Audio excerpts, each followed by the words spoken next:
Hello मेरे प्यारे दोस्तों, पहली खबर आ रही है पाकिस्तान से। पाकिस्तान की जो एयर क्वालिटी इंडेक्स है वो 2000 के पार पहुंच चुका है। 2000 के पार बहुत ज़्यादा होता है। 2000 वहाँ पे ऐसी हालत हो चुकी है कि अब वहाँ पे लॉकडाउन लगाना पड़ गया है। 8वीं तक के सभी स्कूल बंद हो चुके हैं और ये एक जानलेवा स्तर है जहाँ पर आदमी की जान जा सकती है। कोई हार्ट का पेशेंट है या फिर कोई अस्थमा का पेशेंट है। तो ये बहुत ज़्यादा डराने वाली बात है कि दुनिया में बहुत अजीब अजीब घटनाएं घट रही हैं। आपको मैं एक बात बताता हूँ कि जो सऊदी अरब के जो रेगिस्तान है वहाँ पे अभी बर्फ़ गिरी वहाँ बर्फ़ की चादर बिछ गई किसके ऊपर? रेगिस्तान के ऊपर। और उससे पहले खबर आई थी यूएई से दुबई के अंदर बाढ़ आ गई। ये जगह ऐसी जहाँ पे सूखा रहता है, सूखे पहाड़, सूखी जगह, वहाँ पे इस तरह की बिल्कुल उल्टी चीज़ देखना, ये एक किसी के लिए हंसी मजाक का खेल है, किसी के लिए चौंकने वाला। और जो लोग समझदार हैं वो इस चीज़ को समझ रहे हैं कि ये बहुत खतरनाक साइन है कि हम नीचे के साथ जो खिलवाड़ कर रहे हैं वो चीज़ें हमें अब दिखने लगी हैं। तो हमें अवेयर रहना पड़ेगा अपनी नीचे के लिए और अपनी इस धरती के लिए जो हमारी माँ है। अभी तक तो हम कोरोना वायरस को बहुत ही खतरनाक मानते थे अपनी सेहत के लिए, अपनी दुनिया के लिए, लेकिन कोरोना वायरस ने एक चीज़ करके दिखाई है। अभी हाल ही के शोध में पता चला है कि कोरोना वायरस से कैंसर का भी इलाज किया जा सकता है। ये पता क्या चला? ये पता चला जब कोरोना वायरस से लोग पीड़ित हुए तो कुछ कैंसर लोग जो पीड़ित हुए थे उनका जो कैंसर का ट्यूमर था वो कोरोना वायरस से होने के बाद वो सिकुड़ गया, छोटा हो गया। नहीं, देखने को तो ये बहुत अजीब बात लगती है कि एक वायरस दूसरे वायरस को कैसे मार सकता है, लेकिन ये वायरस को नहीं मार रहा है। इस वायरस के होने की वजह से हमारा जो इम्यून सिस्टम है वो और एक्टिवली स्ट्रांगली काम कर रहा है, जिसकी वजह से उसके काम करने की वजह से वो कोरोना वायरस को तो ख़त्म कर देता ही है, साथ में वो इम्यून सिस्टम जो है हमारा वो इस पर भी अटैक करता है, कैंसर के ट्यूमर पर भी, जिसकी वजह से बहुत हद तक कैंसर के मरीजों को राहत मिलती है।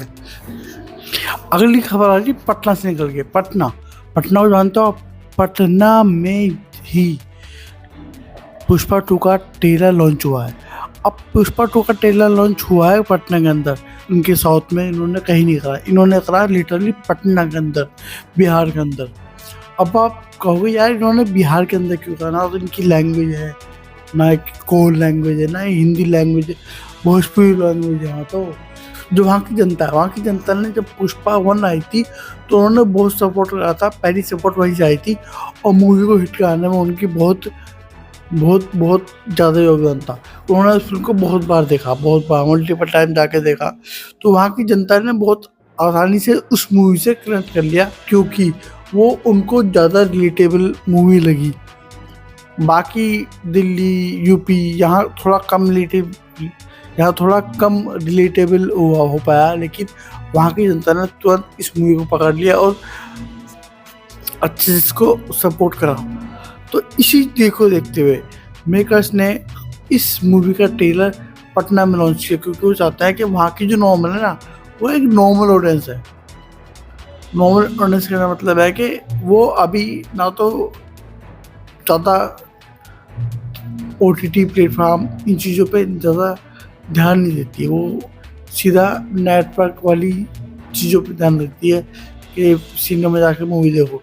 तो वहाँ ये इस मूवी को लगाना चाहते हैं कि वहाँ से ज़्यादा पैसा आ सके। और ये सब मार्केट स्टडी होती है कि हमें अपना ट्रेलर कहाँ लॉन्च करना है और कहाँ पे ज़्यादा हमें अपने शोज़ देने हैं। अगली खबर आ रही है दिल्ली से। दिल्ली की CM केजरीवाल CM नहीं है लेकिन वो प्रमुख है।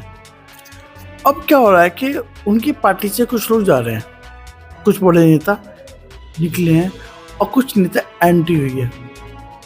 तो कांग्रेस से आने वाले, बीजेपी से जो नेता आ रहे हैं वो ऑलरेडी पावर रखते हैं अपने पास, और वो जब आते हैं तो कुछ जनता, कुछ गैदरिंग जरूर लेकर आते हैं अपनी, ठीक है।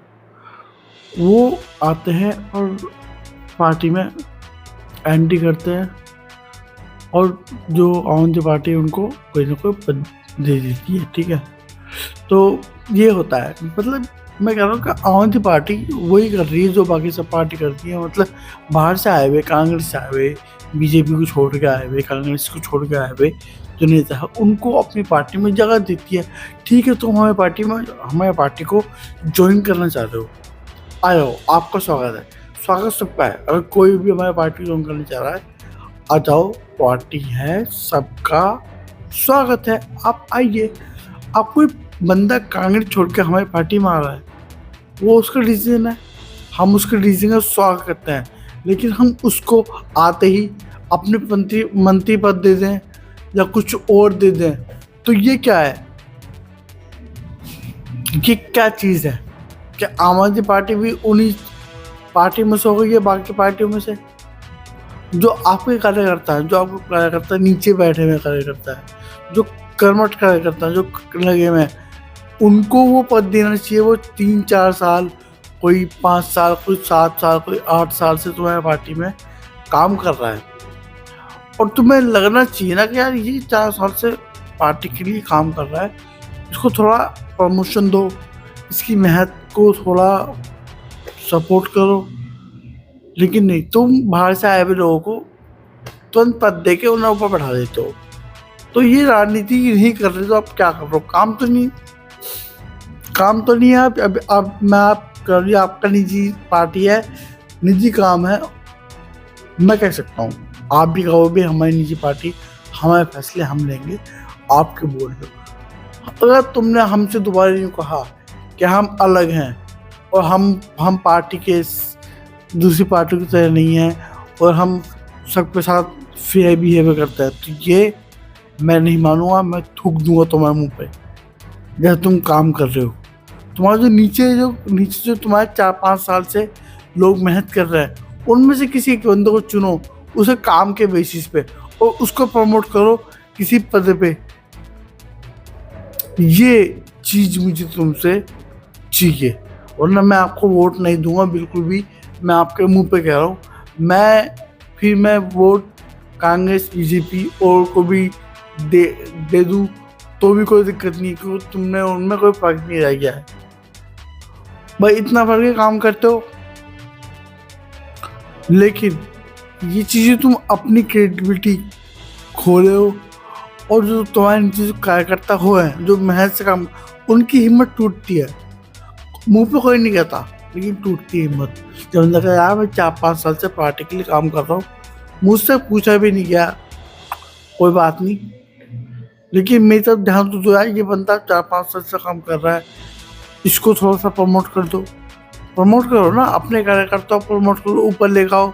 और फिर तुम भी ऊपर बैठ रहोगे, और जो ऊपर बैठा कांग्रेस का बंदा ऊपर से ऊपर आकर छलांग मार के तुम्हारी पार्टी में, वो भी ऊपर ही बैठेगा।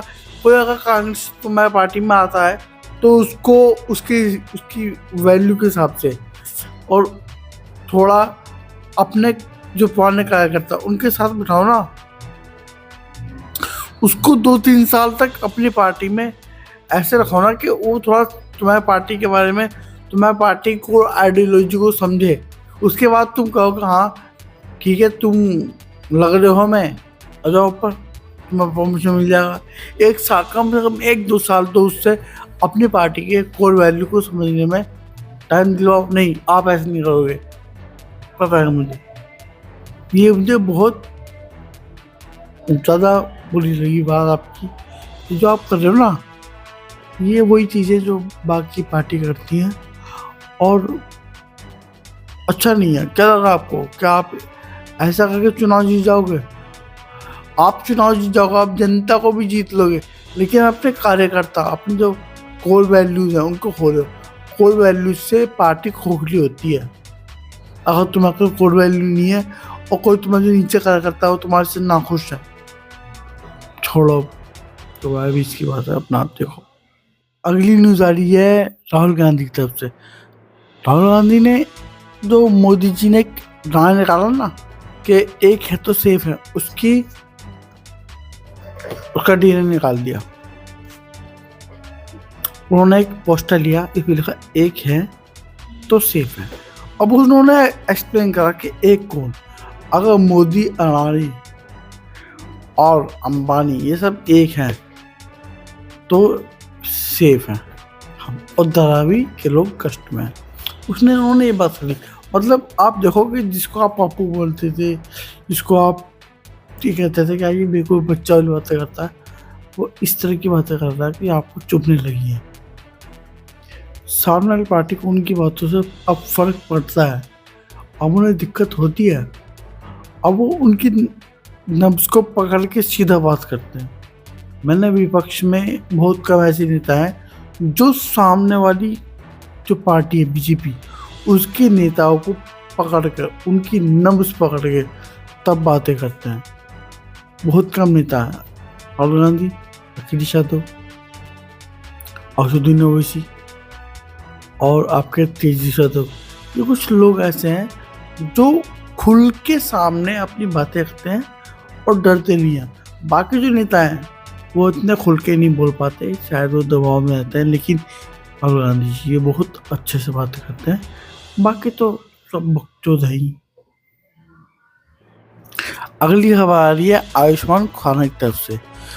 वो कर रहे थे कंसर्ट, जब वो कंसर्ट कर रहे थे तो कुछ लोगों ने उनके ऊपर डॉलर उड़ाए।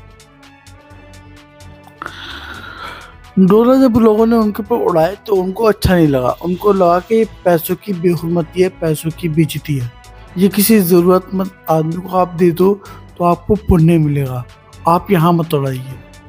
ये चीज़ बहुत अच्छी है। बहुत कम लोगों में चीज़ देखने को मिलती है कि कोई इस तरह की नैतिक चीज़ें भी दिखा। इतना बढ़िया बात बोली है, मैं तो दिल खुश हो गया कि बंदे ने दिल से बात बोली कि आप इस पैसों को उड़ाइए मत। अगली खबर आ रही है महाराष्ट्र से। महाराष्ट्र में जो विधानसभा चुनाव चल रहे हैं वहाँ पर एक एमएलए साहब जो बीजेपी के हैं वो अपनी पार्टी के लिए चुनाव लड़ रहे हैं और उन्होंने बुलाया है कंगना जी को। अब कंगना जी उनके बराबर में खड़ी हैं और ये पूछती कि ये कौन है, मतलब ये भाई ये कौन है, इसके तुम वोट मांगने आई हो। ये वो है बंदा है, ये वो लोग हैं जो हमारे देश को प्रतिनिधित्व कर रहे हैं। किसी के लिए वोट मांगना है, ये पता किसके लिए वोट मांगना है, आ गए बस। मतलब इन्हें ऐसा लगता है इन्हें कोई चला रहा है, इन्हें खुद नहीं पता। आधी बात तो इन्हें पता ही नहीं होती। आ गए चुनाव प्रचार कर रहे हैं, पूछे ये कौन है भाई साहब। अब ये वही तो है जिसके तू वोट मांगने आई है, ये वही तो बंदा है।